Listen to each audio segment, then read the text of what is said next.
Welcome to another episode of Distorted Opinions. As always, I'm joined by Matt and Ted, and today we're super excited because we have a special guest joining us, Luke Condon. Luke is a member of the band Town Meeting. He's also a co-host on a podcast called Long May You Young, which talks about all things Neil Young. We also went to grade school with Luke. Luke, welcome to the show. We're really excited to have you with us today. Hey, I'm also very, very excited. Awesome. Thanks for having me. We know you watch the show. We know you're at least one of the few supporters of the show, so we appreciate that. Do you guys have like for the Long May You Young podcast, we call our fans youngsters. Do you guys call your fans distorters or something like that? I haven't really doo-doos. Doo-doos. This goes out to our doo-doos. A distorted opinion. We haven't really thought of a name of that. That was on the spot. We're just trying to figure out our fan base. I think you just figured out the name of it. I think it may have just been solved. Hey, do's, you do. Do's do the do's. Oh, that's great. Yeah, eventually maybe we'll come up with something. I don't know that doo-doo is the name that we want to use. Or we could just completely 180 be like, our death metal distorted fans. Yeah, there you go. Coming to you this summer, 2021. Distorties, the opinionators. I don't know. We'll figure it out. Or you guys can. I don't want to jump in. Sounds like a transformer. It might be. Probably is. Either Autobots or Decepticons. Thinking more like an Autobot. Hopefully. Yeah, maybe. Anyway. I'm very excited to be a guest with you guys. I have been following every episode except for the last two, although you guys record way in advance. So by the time this comes out, who knows? We do. Yeah, it's going to be November by the time this airs. And for anybody who's curious, we're recording this the first weekend in October. So if that tells you how far ahead we are right now, the world may be burning down by the time we drop this episode. So if we sound really happy and excited now, it's because we're recording early. And because there's no snow. But hey, you're listening to this now and it's November and you're probably prepping that turkey and getting that flannels ready. Prepping the turkey 2 weeks in advance. That's a prep. Got to brine it, man. Sometimes you have to have a practice run, right? You can't just go all in on the day just in case something goes wrong. No one told Matt that Thanksgiving isn't all month long, so he just somebody thinks, hey, listen, it's kind of like that birthday theory that like once your birthday could be like August 31st, and it's like August 1st, and it's your birthday all of a sudden. Yeah. I got a coworker that calls it the birthday month. The whole month of March is the birthday month. Yeah. I get that. Yeah. Yeah. Just Thanksgiving. Just 30 days of turkey fats. I mean, can't go wrong with that. Oh my God. A lot of napping. Call that tryptophan. That's true. That's true.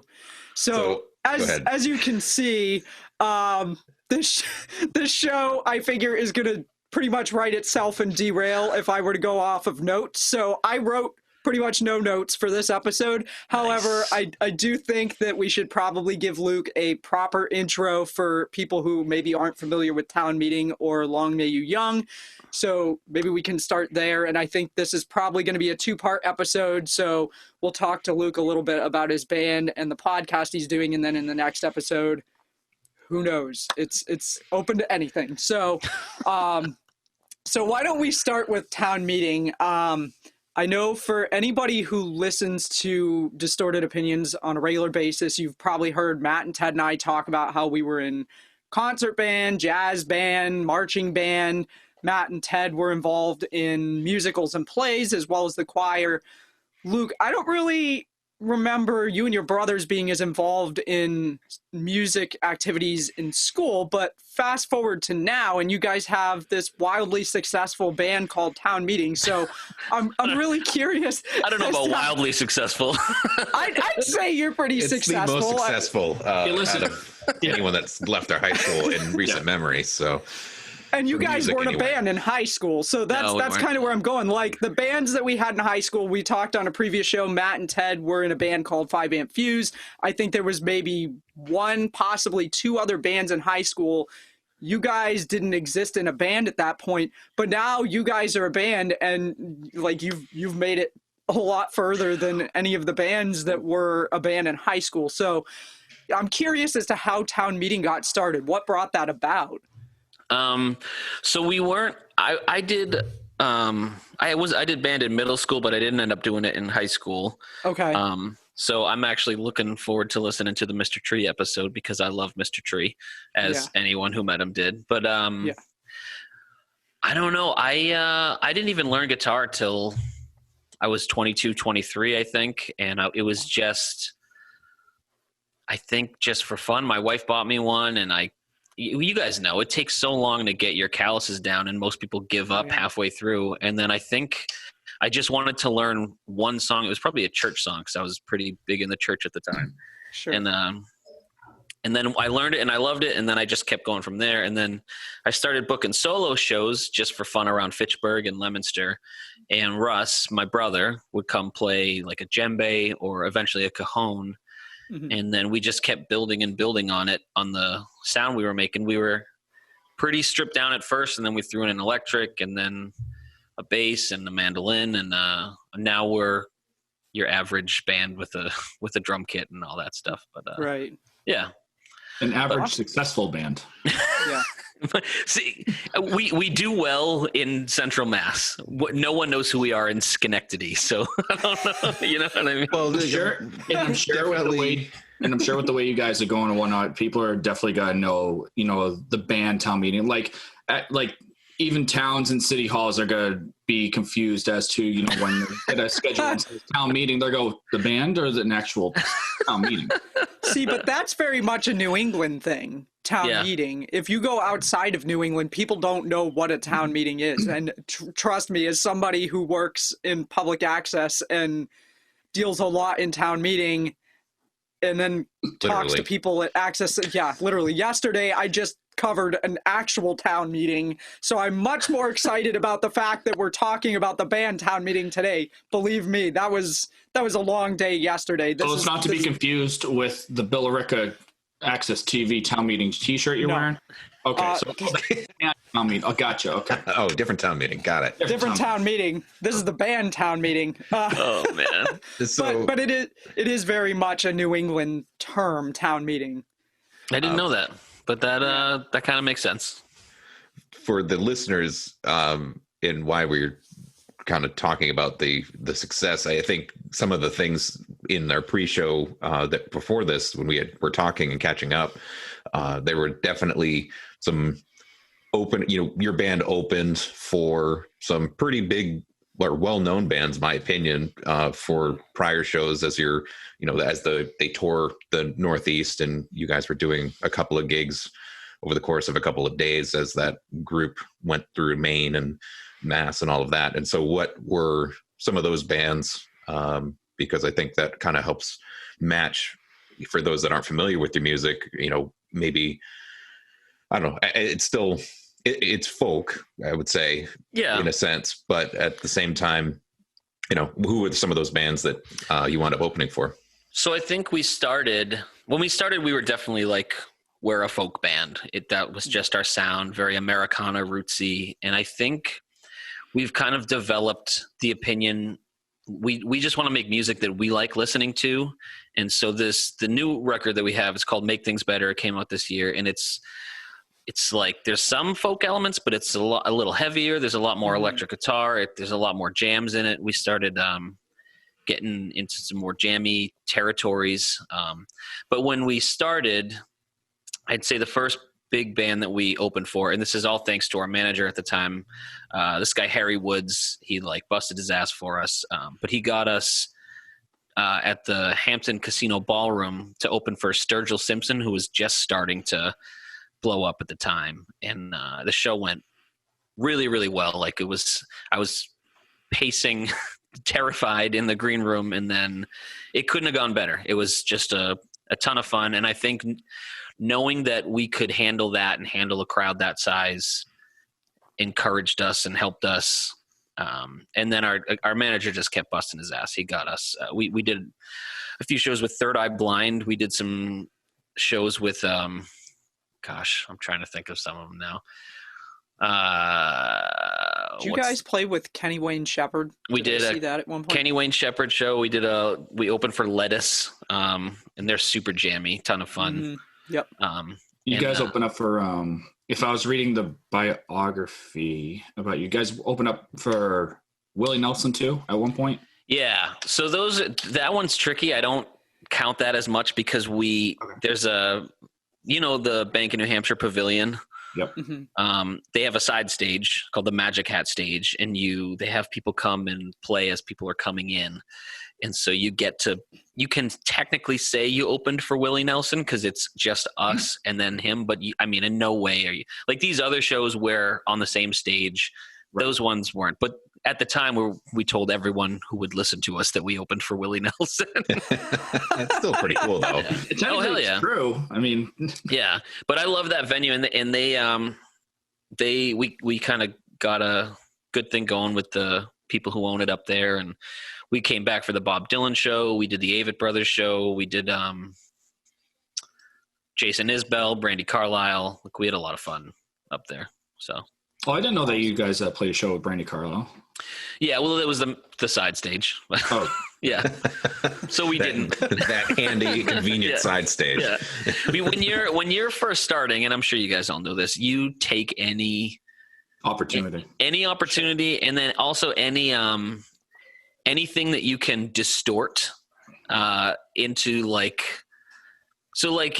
your whole goal is to get your music to as many people as you can. So we could say, oh yeah, like we could downplay the Willie thing or whatever, or we could really puff it up. Like if you say we warmed up the crowd for Willie Nelson, it's technically true. No one else needs to know that it was the side stage as people were walking in. You know what I mean? You do what you got to do to get your name out there. So it's true. It's a selling point. Yeah. Yeah. And so I take it you never met Willie Nelson. No. Although I don't even know if I should. So full circle this year, before all the COVID stuff happened, we got an email from the Bank of New Hampshire people, and they asked us to open the actual show on the main stage for Willie's Outlaw show that he does. Wow! And, oh wow! Yeah, we were beyond excited, and of course, the shit hit the fan, and now what are you gonna do? And now it's postponed. Yeah. I don't know. It's just it's gone. Oh, it's gone now. Yeah, we emailed him in April when everything was closing, and we said we're assuming it's going to get postponed, and he said it's just not happening, and he said maybe next year, but no guarantees. We were devastated. It was such a bummer. Yeah, that's super bummer. Oh man, that's pretty cool though. You got the call back. Let me ask you. So, for our listeners out there, we have some, listeners out there that are just picking up the instrument. We talked about in previous episodes, musicians picking up their instruments, where do you start? How do you start a band or whatnot? And I'm sure that there are listeners out there too, that actually this is something that we didn't talk about previously, but I'm sure that you could, relate to it is, what are your thoughts on, obviously, being in bands, you have to, just like you said, you have to sell your music. You have to get your music out there. You do whatever it takes to try and take every opportunity that you can. So I know my experience, I've done shows where I'd had to do pay to play. So has Town Meeting ever had to have those opportunities to do a pay to play show just to get the music out there? We've tried to avoid them at all costs. Right. Thank you. Even at the beginning stage, I think pay to play is absolute garbage and unnecessary as far as the venues go. 100%. I mean, even smaller bands, there's places out there that will book you. Pay to play is a scheme, in my opinion, and it sucks the life out of a show and out of your enjoyment of playing it and out of people coming to see you. I don't know. That's my own opinion. No. I 110% agree with you. Yeah. So listeners out there, guys out there, bands out there, if you have an opportunity, obviously, things are quiet now, but when things start opening up, okay, if you have these, bookies trying to come at you and say, oh, hey, you want to play this show, but it's gotta, you have to sell X number of tickets. Sell X amount of tickets and whatnot. Just avoid it. And trust me, there's plenty of opportunities out there. Yeah, it's a scam in my opinion. It's like, and I get if bands who do it, I get it. You're just taking any gig you can, but the people who book them, they upsell them, and I don't know. I hate them. I think we've done one, and I hated it. So yeah, I thought Local Bazooka was one of those style events. It was.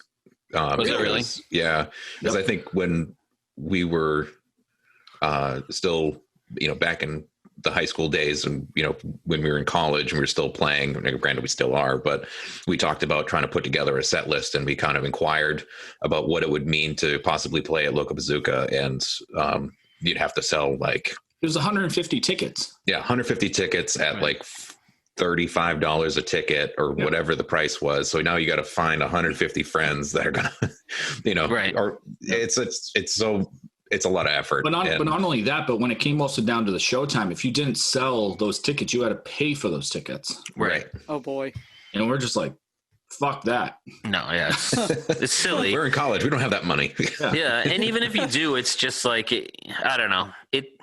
It's so much work for a 25-minute set, probably, and it just for that time. I think it was like about. I think it was 25 minutes. It was 25 minutes, but it was like 20 on stage and 5 for sound, like getting shit on and getting shit off, including the sound time, including the sound test. It brought me back to middle school, to those. Remember, every year, twice a year, they'd give you the candy bar fundraisers or whatever. I was thinking that. I hated them. That's just not who I am. I can't.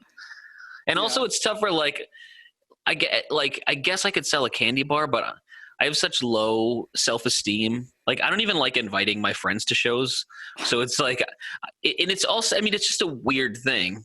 You have to be a little bit of a narcissist to be in a band anyway, because so much of that is, hey, come see me sing songs and play my guitar. It's just a weird thing. And to try to do that and say, and give me money. So I don't know. It is what it is. That's my own. I had one friend, I called one college friend, like when I was trying to pull out my EP, which was like so amateur now at the time. And I remember playing a college show at Mount Wachusett. It was like during like break time. So it was like barely anyone there. And I remember saying, here's my EP for $5. And this friend came back and said, why do I need to pay for it when I could just listen to you? I was like, well, what's that supposed to mean? He goes, well, if I want to hear a particular song, he goes, I'll just ask you to play it. He goes, why do I have to buy the CD? I don't know. Support your friend, you asshole. Right? You spend all that money on CD creation. Needless to say, I'm saying this all in past tense. So no, totally. His friend's no longer here, but Did he not buy CDs ever? Would that be his response to some of his favorite bands? Like, well, I'm not going to pay you money because if I want to hear you play, I'll just call you up. No, you would have to buy tickets to the show too. Like, well, his argument was that I wasn't known enough. So I'm like, that's more of a reason to buy a CD. That's more of a like, why don't I support my friend who's, I don't know. I think one of my biggest pet peeves. So like if I go to a show, if friends are playing a show in Boston or wherever, I never ask to get in because they worked hard. I'm going to buy a ticket. And most of our fans are pretty cool. Like, they'll ask if they want to get in, if they want to get put on the list. They'll say, "Are you getting paid based off tickets, or do you have a guarantee?" And if it's based on tickets, almost all of them will buy a ticket. So I think for the most part, people are pretty cool. But you still have people who just want everything for free, and they don't understand. It's like, no, I love doing this, and this is like I do this because I enjoy making music, but also it's kind of my job, and it's kind of how I make money. And it's just weird, like I wouldn't do that. I wouldn't go to if you had a bakery, I wouldn't just go in all the time and be like, hey, can I have all your food for free? No, you're trying to do something here, and I want to support you. School though, church. I went to your wedding. Come on, you can't give me a cupcake. And not to go not to go down a rabbit hole of a slightly different tangent, but what I'm hearing is that it's not a whole lot different than as somebody who had a photography business for a while, right? Particularly with friends and family, I have people who just expected me to either just do shoots for free and give them all the photos, or if I charged them, I had a few people who gave me a lot of flack for the fact that I was charging them for prints. It's like, you're charging what for prints? And it's like, okay, well, if you want to pay 10 cents for a print, I welcome you to set a timer on your phone or something, take your own pictures and go print them up at CVS or something, because this takes time. I put a lot of money into the equipment. This is a craft that not everybody, contrary to popular belief, can do well. And so I'm hearing that it sounds like the music industry, particularly when you're just starting out, is not a whole lot different, as far as there are always going to be those people who just expect you to give them things regardless. And crazy. I feel like photographers have it worse than anyone, though, because everyone just a camera. And everyone assumes that, well, I could do this. Why should I pay you to do it? And you can't. Like, it's a gift. It's like anything. You're good at it or you're not. And then but also because the nature of breaking into any industry, especially photography, is you have to do a few for free to just you know what I'm saying? So, but then people will take advantage of that. Right. And I don't know. I feel for you is what I'm saying, Kayla. No, I get it. That's just like, because I've never, I've done jam sessions. I've played a lot of stuff myself. I've played in some ensembles, but I've never been in a gigging band making money off of that. Well, not entirely true. There was a cover band I was in for a bit, but that wasn't our bread and butter. We would do gigs, and if we got paid to do it, that was an added bonus. But so the only thing I can really relate to on that level is having done photography as a business and having dealt with some of that same kind of stuff from people. And so, yeah, I feel you on that frustration. It's great, though, that a lot of your fans are understanding of that and don't ask you for free tickets to all of your shows just because they know you. Because we say no now. Good. Now we just say no. That's a good idea. It's okay to say no. But speaking of tickets and shows and whatnot, obviously I follow you guys, and a little local scene in the area that we all grew up with, the Bull Run, you guys are selling shows. You're selling shows out, left to right there. Yeah. Obviously, you guys are doing a great impression over there. Yeah. Well, that's definitely our best selling place, because it's that we're all from that area. So it's we do really well in Central Mass. Hollis Hills and Fitchburg is one of our favorite spots to play, because they're outdoors. They can take care of a lot more people. And then Boston, we do really well, and Portland. And then other than that, no one knows who we are. No, I'm kidding. It's weird. We played in Denver last year, or beginning of this year. Gosh, it's October. Yeah. What a year. What a crappy year this has been. Understatement. Yeah.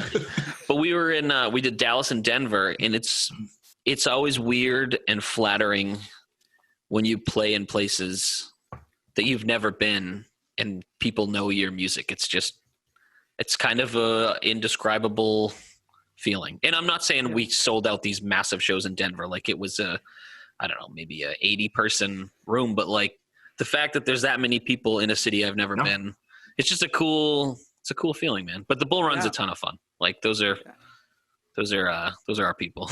Nice. That's great. We get a little silly at those shows. I feel like next time you're performing there and things are a bit better, definitely interested in making it to a show, because I have not seen you guys perform yet. It's fun. I'll wake up early that day when you're selling tickets. Get a ticket before it sells out. Well, those are pay to play shows, so come to me first, and I'll sell you a ticket. So. Okay. Yeah, Ted, you've never seen my band. What's your problem, man? I mean, what's your problem? I know. Oh. And for those that don't know, Luke and I used to ride the school bus together. We were on the same bus for a million years before we got our licenses. And so we have quite the banter history for that goes back immense a number of years now. Was it Thelma? Was that her name? That was our bus driver, yeah. Oh, I loved her. She was great. Yep. I think 1994, So I think she still drives. I don't know. She might. I don't know. Yeah. She's ageless in my mind. So that's right. She probably is still driving the school bus. That'd be a great song title, Ageless in My Mind. It probably is. Look it up on Spotify. In parentheses, right. Velma's song. Velma's song. Yeah. Luke, if you haven't paid attention in previous shows, usually just about every episode, Matt has come up with a whole new lineup of songs that we could have written based off of some topic in conversation. I come up with a lineup of songs, but I can't get our damn email right. Doesn't make any sense. So I just give it up on the email. Matt's fired from doing the closing of the show because he just can't get the email. We've done, 21 shows at this point, and so he's heard me do this spiel at the end of every show, and he still can't get the email. It had to take Ted to say, "You're done. Stop." Yeah. In the episode, no, stop. Oh, that's great. Oh yeah. Oh God. So more questions about town meeting. So obviously you started learning guitar when you said about 22, and obviously you're adding members to the group as you started playing more, or started putting that band together. How many members do you currently have, and what array of instruments versus how many just vocalists do you have currently in your lineup? So there's 5 of us now, and 3 of us are brothers. It's me, my brother Russ, and my youngest brother Brendan, who we call Babe. I play acoustic guitar and sing and write. Russ plays drums and he sings and he writes. Babe plays like percussion and harmonica, sings and he writes. Then Tim, one of my older friends, I think we were friends like right after high school. I met Tim and we just kind of hit it off because we had similar emo musical tastes, but he started off just playing bass for us, but he can play anything. He's one of those guys that's just good at anything with strings. Sure. Hold on, my kid's banging on the door. Literally hitting it with sticks. I have a 1-year-old in the other room, and my walls are thin. So sometimes, if you've listened very closely, there's some episodes where you hear a baby cry in the background, and I just assumed that was you, Matt. Yeah. His stomach grumbling. My stomach grumbling, or just my thought that sounds like a baby cry. I like how you have like 2 words that are clearly Boston accents coming through, but the proportion is off. Like we'll talk normally, and then it'll be like, yeah. So I was going to school the other day, and I fatted, and it's. I love that. Oddly selective accent syndrome or something. It's very because I do say fat, okay, but I can't. But I say beer. I don't say beer. Yeah. I get it. I feel like I bit my cheek if I tried to say it or not. Like we have what? Is it just fart, or do you say car or ka? No, I say car. Car. Yeah. I'm just structured to say fat. What about heart? I say heart.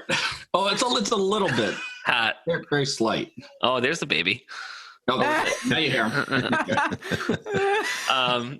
Parenthood. What were we talking? Oh, yeah. So Timmy, he started off playing bass, and then Russ showed us a song he wrote, and I had just bought my wife a mandolin, and so we just had it in, I think, my living room, and Tim just grabbed it. And he just started playing it, and he had never played mandolin before, and he loved it. So he started doing that pretty full time for us. And the other guy we have is Derek. He's our most recent bass player. And Tim is now our electric guitar player. So that's where we are now. But he'll play electric, he'll play acoustic, he'll play mandolin. Sometimes he'll even grab a bass. He can play a lot of stuff. He can slap at a bass. He can slap at a bass, man. Slapping a bass with a G string. Yeah. Yeah, it's fun though. This is my favorite. And Tim and Derek, our bass player, they both write songs as well. So there are a lot of bands where you got one dude who writes all the songs, and I'm sure there's great things about that. There's probably, if you're the dude, there's a lot of freedom in that, but it's kind of great to be in a band where we all write songs, and play off each other and like develop them together. It's, I don't know. I like it.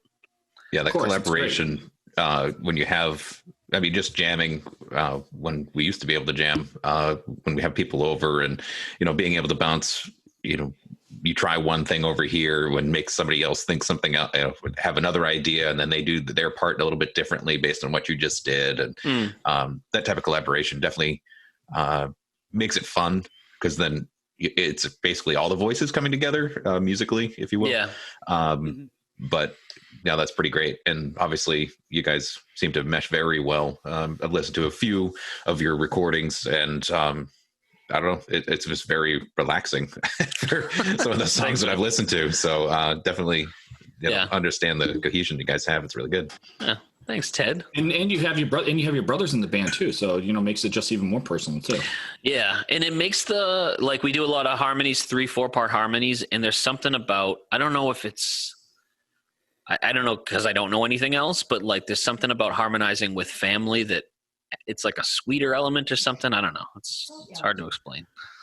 More organic, maybe. I don't know. Yeah. And I think those harmonies are definitely a factor into that relaxing, very wholesome sounding type of tone that the couple of songs that I've listened to kind of have. So definitely really ties it all together. Oh, yeah. Thanks, guys. This is really nice to hear these nice things about me. Well, so I hate to veer into a different subject, but we are kind of running out of time on this first part of the episode. So I don't know, now might be a good time for us to go into Song of the Week, and then next week we'll pick up on the podcast that you're doing, Long May You Young. So I don't know who wants to go first on this. We don't usually make our guest go first, so we're not gonna throw Luke under the bus. Okay. I'll break the ice. All right. So let me get my notes. My one-liner.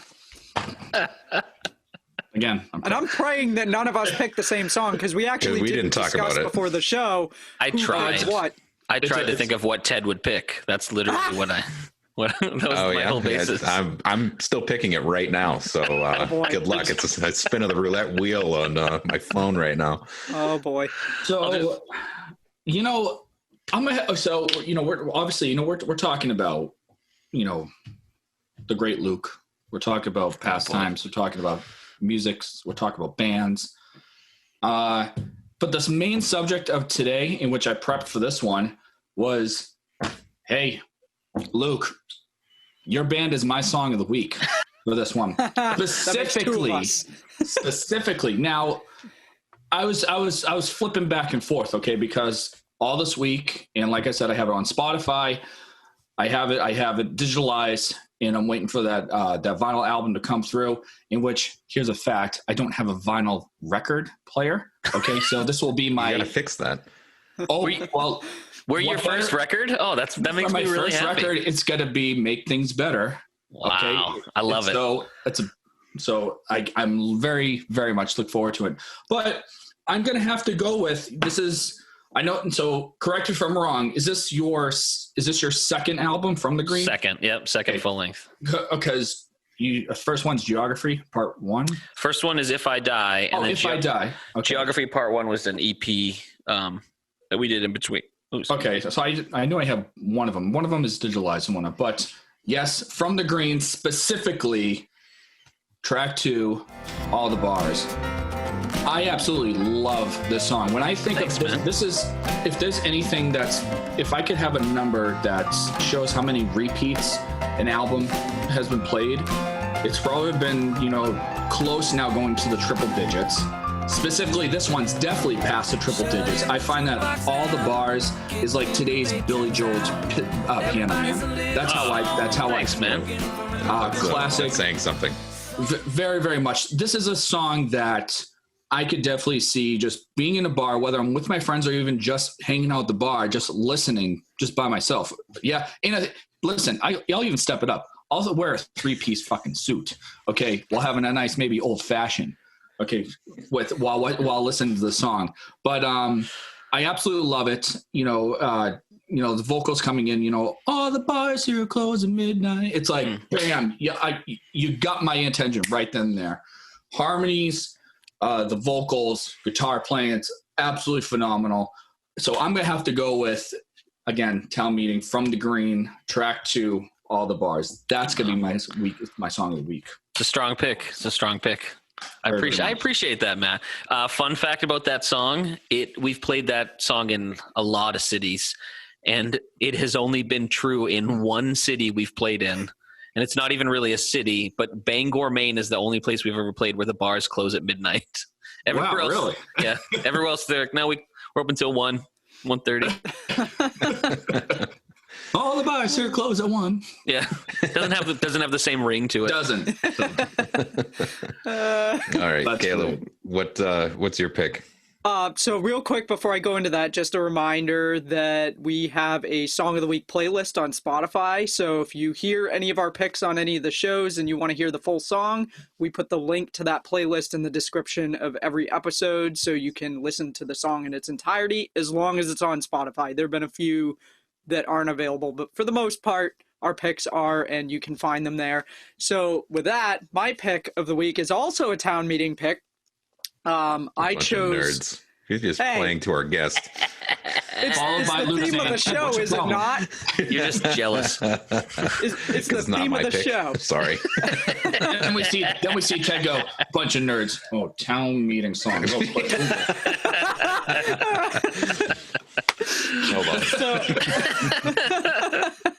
So my pick is a Town Meeting pick because that's kind of the theme of the show this week. I went with Sometimes the Moon off of the new release, Make Things Better. This song, I'm not sure what it is about it, but it hit me in the feels the first time I heard it. Like, I'm not gonna lie, I actually cried when I heard this song. I don't know if it was just things that was going on at the time or what, but there was a lot of stuff happening with that lyrically that I could relate to on a lot of levels, and it's a beautiful song. It's a simple song. It's acoustic guitar, and I'm going to assume that it was probably mandolin now that I know that is one of the instruments that you guys have in your lineup. And vocals, but the lyrics are pretty heavy. It's just a wonderful song. I have a feeling that song's going to be on my playlist on a loop for a while. It's very good. The whole album is really good. If you haven't heard any of the older Town Meeting stuff, I would definitely recommend checking that out too, because there's a lot of great stuff on the previous albums as well. But if you only have time to listen to one song right now, I would suggest listening to Sometimes the Moon, and that goes into Pretend Isn't It Strange, which I believe is an instrumental track, so give that a listen too. Just listen to the whole album. The whole album is good. And once things get back to a point where bands can start playing gigs again, if Town Meeting's in your area, I highly recommend going to see them live because they put on a great show. For those who aren't familiar with Town Meeting, and Luke, I'm sure you probably have different influences, but some of the sounds I kind of hear in the music, Tom Petty meets Van Morrison. Oh, nice. I'm sure Neil Young in there as well. Meets Blues Traveler, meets a little bit of Counting Crows, and then, kind of sounds for people who are more familiar with some more current bands, the Lumineers and Mumford & Sons. And this song doesn't have any harmonica, but there are a lot of other tracks that have harmonica, and that's where I hear a lot of that Tom Petty Blues Traveler kind of sound. So definitely give them a listen. Go see them live when you have a chance. And if you're in the Central Mass area and you see that they're playing live, get your tickets early because they do sell out, particularly at the Bull Run. So that's my pick of the week, Sometimes the Moon by Town Meeting. And I am one for proof. So just to show that I do have a digitalize. There. Oh, God, his camera's freaking out again. Yep. There it is. Right there. All zip file. All MP3s. Oh, that's great. So let's send it over to, do we want to what's send yours? Yeah, well, I mean, you guys twisted my arm. Don't do it. So I'm going to pick a town meeting song. Oh, is Luke going to pick a town meeting song? That's what I'm dying to find out. Oh my God. Right now. Can you imagine? now I kind of want to. Given the theme, because typically we pick songs based on the all theme. All the songs. Yeah, all the songs are great. No. So there, of what I've heard thus far, my favorite would be West of Seattle. That one really stands out. Coincidentally, have you ever been to Seattle? Like, where did that name come from? So we hadn't at the time that we wrote it. Honestly, I wish there was a really deep meaning to the song, but do you remember? You guys ever hear of Converse Rubber Tracks, the studio? They used to have them in, I think, Boston, New York. Converse, they had a studio, and they would let local kind of emerging artists have one day to do whatever you wanted with this in this studio with these kind of state-of-the-art engineers and equipment. And so we got it. I don't even remember how we got it, but we got to go record there, and we knew like 2 of the songs we wanted to do. This is where that Geography Part 1 EP came from. And so we were over trying to rehearse some of those songs, and Babe started singing this melody like, I'm moving west of Seattle. And then we literally wrote it the day before we recorded it. And there's definitely probably some subconscious things that came out. I mean, there's a kind of a darker element to that tune. It's about contemplating ending things. I don't know, not to get too weird, but just like thoughts that we have sometimes. And I think it just resonated with people. Like, that's our most popular song by far. I think it's up to, it's over 1 million streams, and none of our other songs have come close to that. I mean, we've got some that have passed 100 or 200,000, but this one is just like shot off. Yeah. So either way, it definitely, I know it does have some of those darker tones, but definitely hits you in the feels, similar to what Kayla was referencing, based on the way, comes together. And definitely love that song. It's very well done. So, Thank you. Keep it in the theme. Okay, fine. I'll do a town meeting song. I was going to pick all right. So the song that I originally was thinking, I guess we're going to have to save it for the next episode, because I was thinking of, like, we go way back, and I was just thinking of some high school throwback tune that everyone would understand, because that came, from the era that we were all growing up. But I'll save it for next time then. Well, that leads me to my pick of the week, talking about high school. I'm not going to pick a town meeting song, by the way. You don't have to. You're in the band. As much as I think it would be funny. But listening to you guys the past, when did you start? June at this point?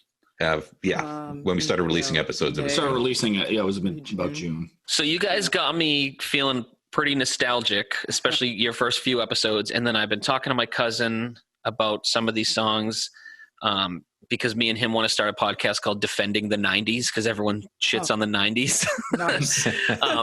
And then what was it?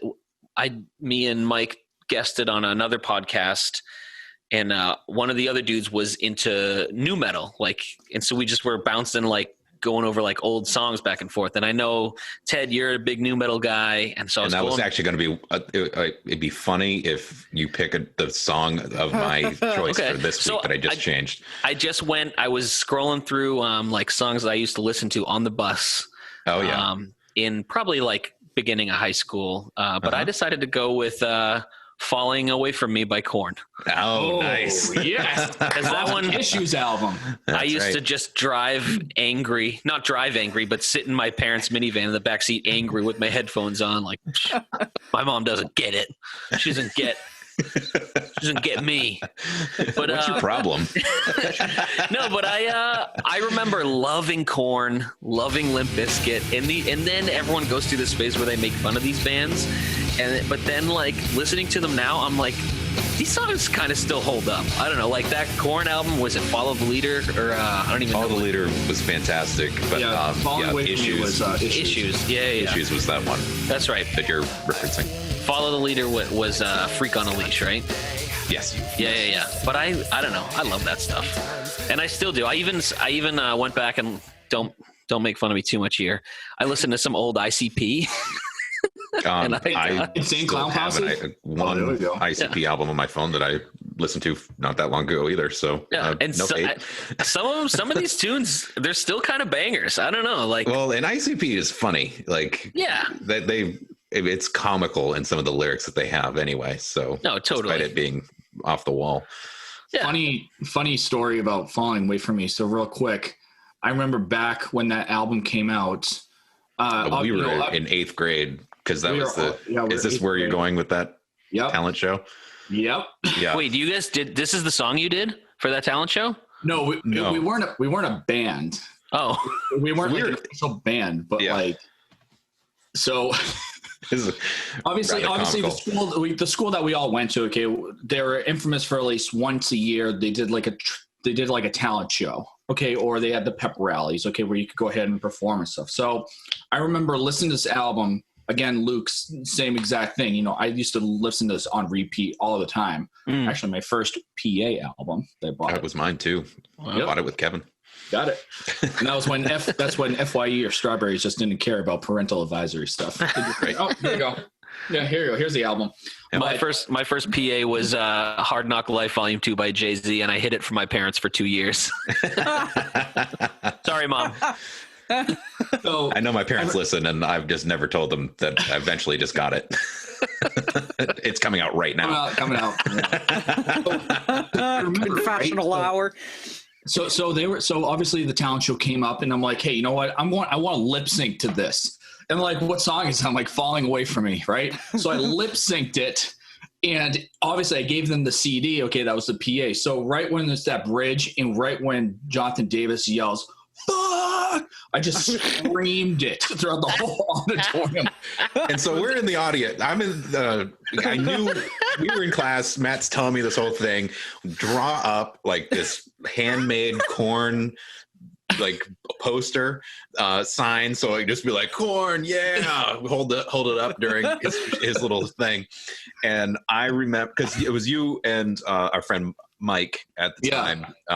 We're both lip syncing this song, and it's the two of you, and it's just a boombox on the side of the stage. So, like, the quality is terrible. That's awesome. Or you have to be banging. By the way, 2 people on stage. Yeah, head banging, and there's no other special effects in the background. It's just these 2 fools jumping around and mini moshing to this song. And then for that bridge, I just remember the teacher just walks over and just shuts it off halfway through at that bridge. And I'm like, and you and Mike were like, "Oh, it's not even over yet." Oh my God. It's and they're like, "Well, thank you, Matt and Mike, for singing that song." But it was walked over and it was like, "Oh!" Awesome. I'm not sure. I can't recall if they asked me if it had explicits to it, and when I probably said no, they didn't. I bet you after that they asked everyone. Well, that's a quick story, but oh god, that's one fond memory. Oh, that's great. So, but that's awesome that you picked that song for the week. That's a great album, great song. That's really good. Awesome. But yeah, guys. Still a banger. I still listen to that song, that whole album. So. It was either going to be that or 3 Rings by ICP, so I decided let's stick with my roots. Yeah, there you go. Awesome, guys. Well, I hate to wrap it here, but that's all the time we have for this episode. We're going to pick up next week with Luke, continuing the discussion about his podcast that he's doing. But if you have a music-related topic that you'd like us to talk about, or maybe you'd like to be a guest on the show, feel free to leave us a voice message over at anchor.fm/distortedopinions. While you're there, you can also find all of our social media accounts, as well as a list of all the platforms that the show is available on in audio-only format. Not listed there, we are also now on iHeart Podcasts, TuneIn Radio, and as of recently, we are on Amazon Music, so you can actually tell Alexa to play Distorted Opinions on Amazon Music, and you'll hear our latest episode. And if you don't want to leave us a message, but you want to get a hold of us, you can send us an email at distortedopinionshow@gmail.com, or you can reach out. Yeah, I thought Matt did that part. I got that one. Matt's been fired. Matt's been fired from that part. I got that one. Also a very easy email. But you can't mess that up. The only thing you have to remember is to put show on the end of it, and that's the part that he forgets. So without having show on the end of it, who knows who you're emailing, but it's not us. I can tell you that right now. So I think we just need to take a test drive and just email someone at just see what the response is. I mean, you never know. If anybody opts to do that before we give it a try, let us know what you find out, because I'd be curious to know who's got distorted opinions. What that response is. Yeah, but we're distortedopinionshow@gmail.com. So if you want to email us, that's the email address you use. And you can also reach out to us on any of our social media platforms. We're pretty responsive over there. So with that, thank you to our audience for tuning in and supporting us. Luke, thanks for being on. We look forward to seeing you again next week. Very, very much so. Make Things Better came out. Go listen to it.